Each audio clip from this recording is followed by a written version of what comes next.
In the world of American coin collecting, few coins hold as much historical significance and intrigue as the 1864 2-cent coin.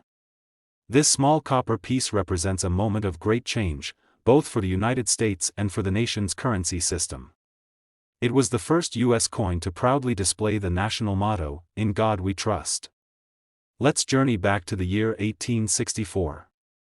The United States was in the midst of the Civil War, a time of division, hardship, and transformation. The war had created severe shortages of precious metals like silver and gold.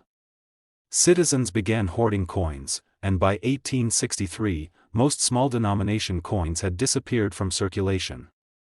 People even resorted to using postage stamps and privately issued tokens as money. The government needed a practical solution to keep commerce flowing. That's when Congress authorized a new coin, the 2-cent piece, under the Coinage Act of April 22, 1864. The coin was designed by James Barton Longacre, the chief engraver of the U.S. Mint. Longacre was already known for his work on other coins, but this design would become one of his most famous creations. On the obverse, or front side, of the coin, we see a bold shield, a powerful symbol of unity and defense during wartime. Above the shield sits a flowing ribbon with the now famous motto, "In God We Trust." This was the first time the phrase ever appeared on a United States coin. The decision to include it came from growing public religious sentiment during the Civil War, as people sought hope and reassurance in faith while the country was divided. Below the shield is the date, 1864, and around the design are simple yet elegant details representing strength and national pride. Turning to the reverse, or backside, we find a beautifully balanced wreath made of wheat, oak, and other agricultural elements, symbolizing prosperity and abundance. In the center sits the denomination, 2 cents, and around the edge are the words, United States of America. The 2-cent piece was made of 95% copper and 5% tin and zinc, giving it a reddish-brown tone that often darkens over time. It measured 23 millimeters in diameter and weighed about 6.22 grams, larger than today's penny but smaller than the nickel. The year 1864 saw the highest mintage of the series, with over 19 million coins produced at the Philadelphia Mint. This made it the most common year for the 2-cent coin, but it still holds great historical and collectible value because it marks the very beginning of the series. Collectors often note that there are two major varieties of the 1864 issue, the small motto and the large motto.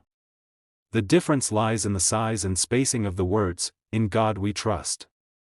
The small motto variety was the first version struck and is much rarer, as only a limited number were produced before the mint switched to the larger, clearer lettering later that same year. In terms of value, the 1864 2-cent coin's worth depends on its condition and variety.